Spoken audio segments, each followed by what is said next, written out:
স্বাগত এশিয়ান দেশ সংবাদে, সাথে আছি সাবরিনা জিয়া। চলে যাব পুরো সংবাদে। রংপুরে মরিচক্ষেত থেকে যুবকের মরদেহ উদ্ধারে ২৪ ঘণ্টার মধ্যে পরিকল্পনাকারী সহ জড়িত ৩ জনকে গ্রেফতার করেছে র্যাব। ঘটনার সত্যতা নিশ্চিত করেছে র্যাবের উপ অধিনায়ক মেজর HM ওমর ফারুক। তিনি বলেন, হত্যাকারী মোক্তারের মেয়ের সঙ্গে নিহত আলীর সম্পর্ককে কেন্দ্র করে সদ্য পুষ্করণী ইউনিয়নের কাঁচাবাড়ি জমিদারপাড়া বিলের মধ্যে মরিচক্ষেতে পরিকল্পিতভাবে তাকে হত্যা করা হয়।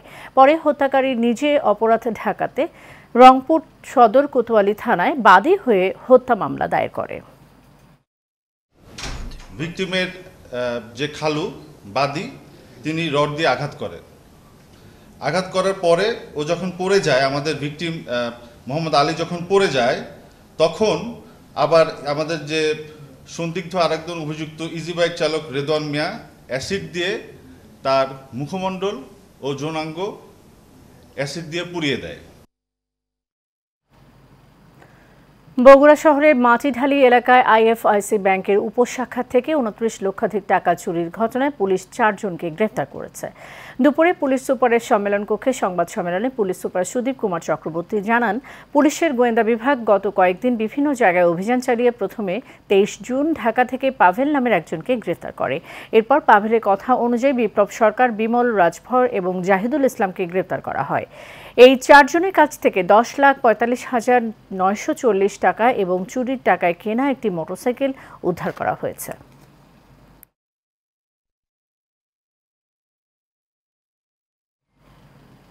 নোয়াখালী সদর ও বেগমগঞ্জ উপজেলা বিভিন্ন পরিবহন থেকে চাঁদা নেয়ার সময় ৩৪ চাঁদাবাজকে গ্রেফতার করেছে র্যাব ১১। এ সময় আদায়কৃত নগদ ৯৮,৫১৫ টাকা, ৩৪টি মোবাইল, লাঠি সোঁটা এবং বিপুল পরিমাণ চাঁদা আদায়ের রসিদ জব্দ করা হয়। এক প্রেস বিজ্ঞপ্তিতে বিষয়টি নিশ্চিত করেছেন র্যাব ১১ নোয়াখালী কোম্পানি কমান্ডার সহকারী পুলিশ সুপার মোহাম্মদ গোলাম মোর্শেদ। গতকাল দুপুরে জেলা সদর ও বেগমগঞ্জ উপজেলায় অভিযান চালিয়ে তাদের গ্রেফতার করা হয়। র্যাব জানায়, গ্রেফতারকৃতরা চাঁদাবাজির সাথে তাদের সম্পৃক্ততার কথা স্বীকার করে গুরুত্বপূর্ণ তথ্য প্রদান করেছেন।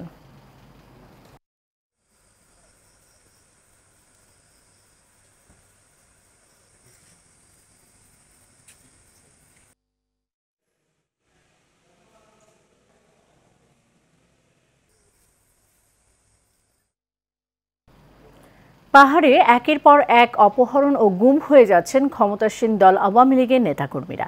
গত কয়েক বছরে শুধুমাত্র রাজস্থলী উপজেলাতে আওয়ামী লীগের অন্তত অর্ধ ডজন নেতাকর্মী অপহরণের শিকার হয়েছেন। আঞ্চলিক সন্ত্রাসীদের হাতে সর্বশেষ রোববার অপহরণের শিকার হয়েছেন রাজস্থলী উপজেলা আওয়ামী লীগের সহসভাপতি হাল্লাথোয়াই অং মারমা ওরফে গঞ্জ মারমা। স্থানীয়রা জানিয়েছেন, রোববার বিকেলে নিজ বাড়ি থেকে বের হয়ে জরুরি কাজে কাকড়াছড়ি বাজারে আসার সময় হাল্লাথোয়াই অং ওরফে গঞ্জ মারমাকে অপহরণ করা হয়। চন্দ্রঘোনা থানার অফিসার ইনচার্জ আনসারুল করিম জানিয়েছেন, অপহৃত স্বজনদের সাথে যোগাযোগ করে অভিযোগ দেওয়ার জন্য বলা হয়েছে, কিন্তু তারা কেউই অভিযোগ দেননি। তারপরও পুলিশ বিষয়টি খতিয়ে দেখছে এবং অপহৃতকে উদ্ধারের চেষ্টা চালাচ্ছে।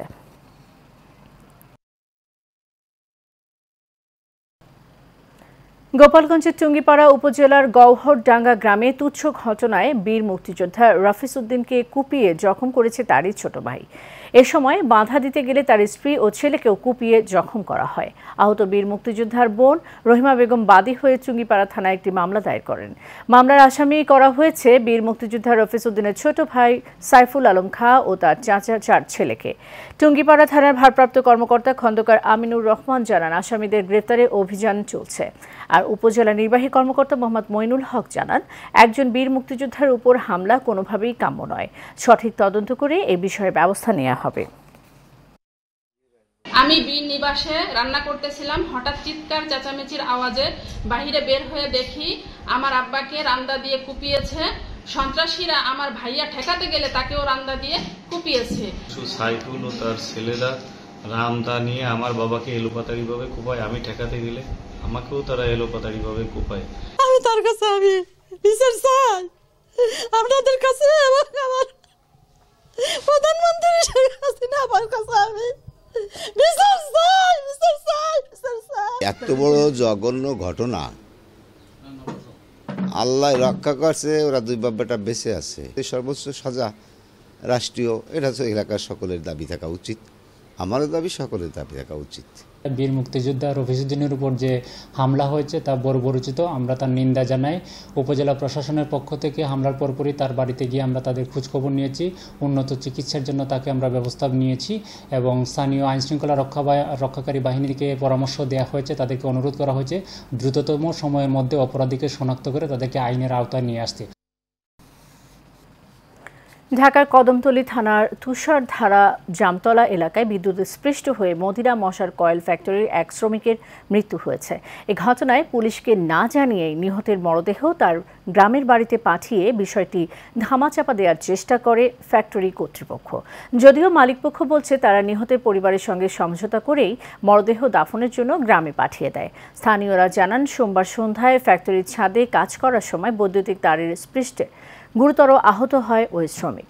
পরে ঢাকা মেডিকেল কলেজ হাসপাতালে নেয়ার পথে তার মৃত্যু হয়। কদমতলী থানার ভারপ্রাপ্ত কর্মকর্তা আবু কালাম জানান, নিহতের পরিবারের অভিযোগ পেলে আইনগত ব্যবস্থা নেওয়া হবে। নারায়ণগঞ্জের ফতুল্লায় কুতুবপুর ইউনিয়ন ৫ নম্বর ওয়ার্ডের নাসিরাবাদ এলাকায় দাবিকৃত চাঁদা না পেয়ে রাতের অন্ধকারে ২১টি সেমি পাকা ঘর বুলডোজার দিয়ে ভেঙে ফেলার অভিযোগ উঠেছে। শনিবার রাতে ঘরগুলো ভেঙে ফেলে মিজানুর রহমান, গাজী মোল্লা, মুজাহিদ মোল্লা ও তাদের বাহিনীরা। এ ঘটনায় রোববার দুপুরে ফতুল্লা মডেল থানায় ক্ষতিগ্রস্ত আব্দুল গফুর ১৪ জনের নামে উল্লেখ করে অজ্ঞাত আরও ১৫ জনের বিরুদ্ধে লিখিত অভিযোগ দায়ের করেন। ফতুল্লা থানার অফিসার ইনচার্জ মোহাম্মদ নুরে আজম মিয়া মুঠোফোনে বলেন, এই ঘটনার তদন্ত এখনো চলমান রয়েছে এবং কিছু সন্ত্রাসী দ্বারা আমাদের বাড়িঘর বুলডোজারের মাধ্যমে সবকিছু ধ্বংস করে দেয়, সবকিছু চুরমার করে দেয় এবং থানাতে গিয়ে একটা অভিযোগ দায়ের করি। কিন্তু থানা অভিযোগটা আমলে না নিয়ে এ পর্যন্ত ২-৩বারেই আমাদেরকে হয়রানি করছে এবং সেইখানেই ওনারা বারবার সময়ক্ষেপণ করেই আজ পর্যন্ত মামলাটা রুজু করে নাই। মানিকগঞ্জের হরিরামপুরে রাসেল ভাইপার সাপের উপদ্রব বেড়ে যাওয়ায় উপজেলা প্রশাসনের আয়োজনে জনসচেতনতামূলক সভা অনুষ্ঠিত হয়েছে। দুপুরে উপজেলা হলরুমে এই সভায় প্রধান অতিথি হিসেবে উপস্থিত ছিলেন মানিকগঞ্জ জেলা প্রশাসক রেহানা আক্তার। এ সময় বন অধিদপ্তরের পরিচালক মোহাম্মদ সানাউল্লাহ পাটোয়ারি রাসেল ভাইপার সহ বিষধর সাপ নিয়ে গুরুত্বপূর্ণ তথ্য দেন। বক্তারা বলেন, বছরে ৬ থেকে ৭ হাজার লোক সাপের কামড়ে মারা যায়। এর মধ্যে ক্রেইট জাতীয় সাপের কামড়ে ৮০% মারা যান। রাসেল ভাইপার সাপের কামড়ে মৃত্যু 1%। তাই আতঙ্কিত হওয়া যাবে না, সচেতন হতে হবে। এ সময় উপস্থিত ছিলেন হরিরামপুর উপজেলা নির্বাহী কর্মকর্তা মোহাম্মদ শাহরিয়ার, উপজেলা চেয়ারম্যান দেওয়ান সাইদুর রহমান সহ অনেকেই। করব বিমা, গর্ব দেশ, স্মার্ট হবে বাংলাদেশ, এই স্লোগানকে সামনে রেখে টাঙ্গাইলে ঘাটাইলে কর্মী উন্নয়ন সভা ও পুরস্কার বিতরণী অনুষ্ঠিত হয়েছে। সকালে best life insurance limited Ghatail zone এর সার্ভিসিং সেন্টারে এর আয়োজন করা হয়। Best life insurance limited Ghatail zonal অফিসের জোন ও সার্ভিসিং ইনচার্জ মোহাম্মদ শিবলু মিয়ার সভাপতিত্বে অনুষ্ঠানে প্রধান অতিথি হিসেবে উপস্থিত ছিলেন বেস্ট লাইফ ইন্স্যুরেন্স লিমিটেডের ব্যবস্থাপনা পরিচালক ও সিইও মোহাম্মদ নুরুল ইসলাম। বিশেষ অতিথি হিসেবে উপস্থিত ছিলেন বেস্ট লাইফ ইন্স্যুরেন্স এজেন্সির ডিরেক্টর মোহাম্মদ হাসান সহ আরও অনেকেই।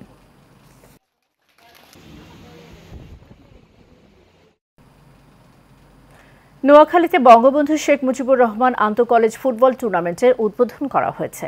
সোমবার বিকেলে শহীদ তুলু স্টেডিয়ামে খেলার উদ্বোধন করেন জেলা পরিষদ চেয়ারম্যান ও ক্রীড়া সংস্থার সাধারণ সম্পাদক আব্দুল্লাহ ওয়াদুদ পিন্টু। অনুষ্ঠানে উপস্থিত ছিলেন অতিরিক্ত জেলা প্রশাসক নাজমা বিনতে আমিন, অতিরিক্ত পুলিশ সুপার মোহাম্মদ ইব্রাহিম, জেলা ক্রীড়া অফিসার আলাউদ্দিন ও ক্রীড়া সংস্থার সচিব সালাউদ্দিন সবুজ সহ অনেকেই।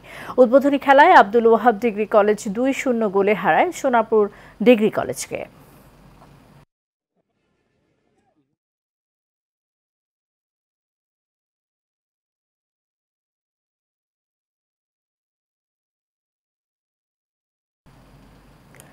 সরবরাহ কমের অজুহাতে আবারও দিনাজপুরে হিলিতে দুদিনের ব্যবধানে পেঁয়াজের দাম বেড়েছে কেজিতে ১০ টাকা।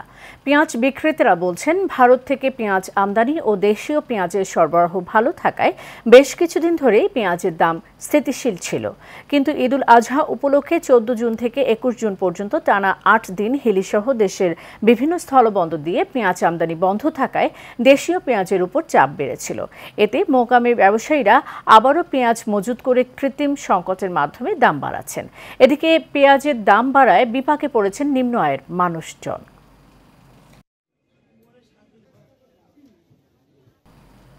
মানিকগঞ্জের সিংগাইরে নিরাপদ ফসল উৎপাদন, সংরক্ষণ, প্রক্রিয়াজাতকরণ এবং বাজারজাতকরণ করছেন কৃষকরা।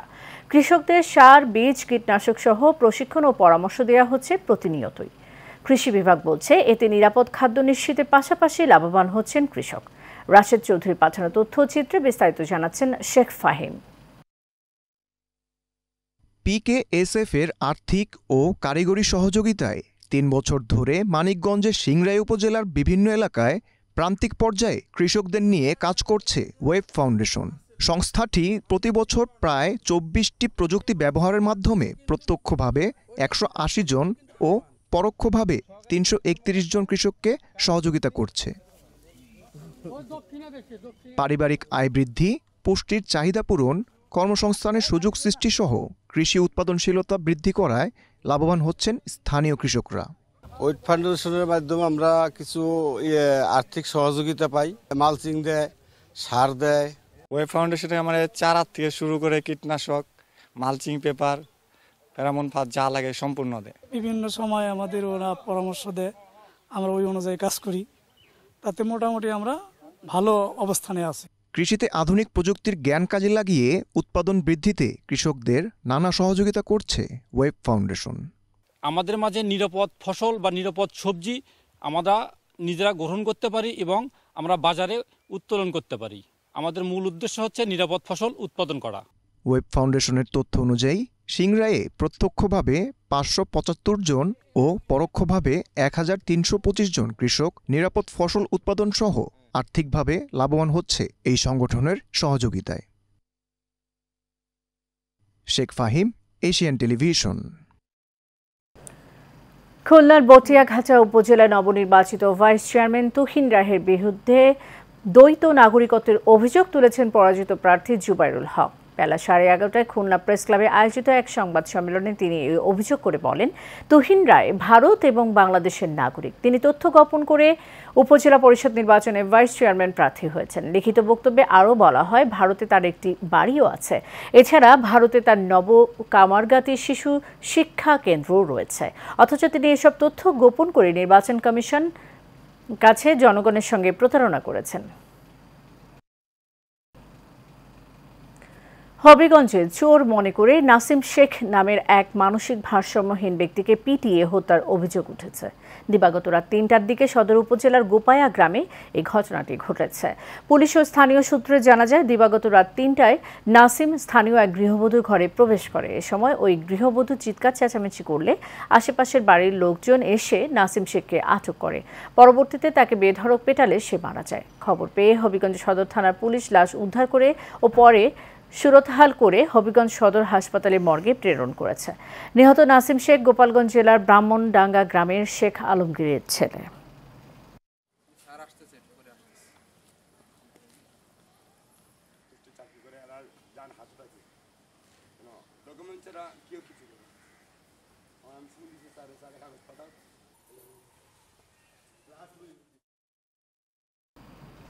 দর্শক, এশিয়ান দেশ সংবাদ এই পর্যন্তই। পরের সংবাদ সন্ধ্যা ৬টায় দেখার আমন্ত্রণ রইল। ধন্যবাদ সবাইকে।